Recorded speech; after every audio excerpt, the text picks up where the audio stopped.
Let's go right to the phone calls. Again, the number to dial, 888-ASK-HANK. First up, Dave, listening in Montana, Sirius XM 131. Hi, Dave. Hi, Hank. Thanks for taking my call. My pleasure. First of all, I wanted to thank you very much for defending the faith and encouraging others to do so. So I want to just appreciate that. So my question has to do with the stratification of the severity of sin that we tend to do. Recently, I had a pastor make a comment about the fact that since murder is listed in the Ten Commandments above covetousness, it's a more severe sin and everything. And I understand that the earthly consequences of sin vary greatly from murder to very things that don't have very many earthly consequences, but it seems to me like the heavenly consequence of sin is the same, regardless of the sin. The price that was paid to redeem it was Jesus' blood, whether it was covetousness or murder or whatever. And I wondered what your thoughts are on that, and if you could just comment about that. Sure. I think a lot of what you said is fantastic. The distinction that you make correctly between sin and consequences of sin, I think that's apropos. But let me just remind you of what Jesus said when he said to the Pharisees that they tithe their mint and their cumin, but they neglect the weightier matters of the law: justice, righteousness, and equity. So I think we can legitimately make distinctions between virtues and sins. I think you pointed this out well. I mean, if I think a murderous thought, it is not exactly the same as committing murder. The sins of Sodom and Gomorrah were indeed repugnant in the eyes of the Lord.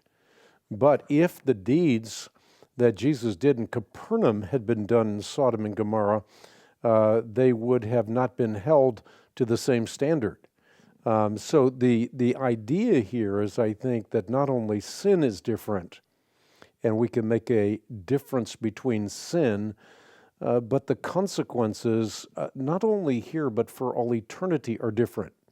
And the reason I would stress that is to say that, as I pointed out in a book called Afterlife, What You Need to Know About Heaven, the Hereafter, and Near-Death Experiences, I point out that there are degrees of reward in heaven and degrees of punishment in hell. So I think we can safely say that someone like a Hitler or a Stalin or a Pol Pot, or you name the person, the villain, that their consequences in eternity will be far greater than that of a garden variety pagan. Okay, and then what would you say to someone that has done something like committed murder and then has repented of that and accepted Jesus Christ? And as far as their eternal outlook, what would you say to that person? Well, I would say exactly what Paul says. In 1 Corinthians, what he points out is that there's only one foundation, and that foundation is Jesus Christ. But we can build on that foundation. We can build on that foundation using wood, hay, or stubble, or we can build on that foundation using gold or silver or costly stones. And the day of the Lord will bring to light what kind of material we were using. So again, Jesus says no other foundation can be laid other than Jesus Christ, but we can build on that foundation. And if what we build survives, we will receive reward. If it is burned up, we will suffer loss. We ourselves will be saved, but only as one escaping through flames.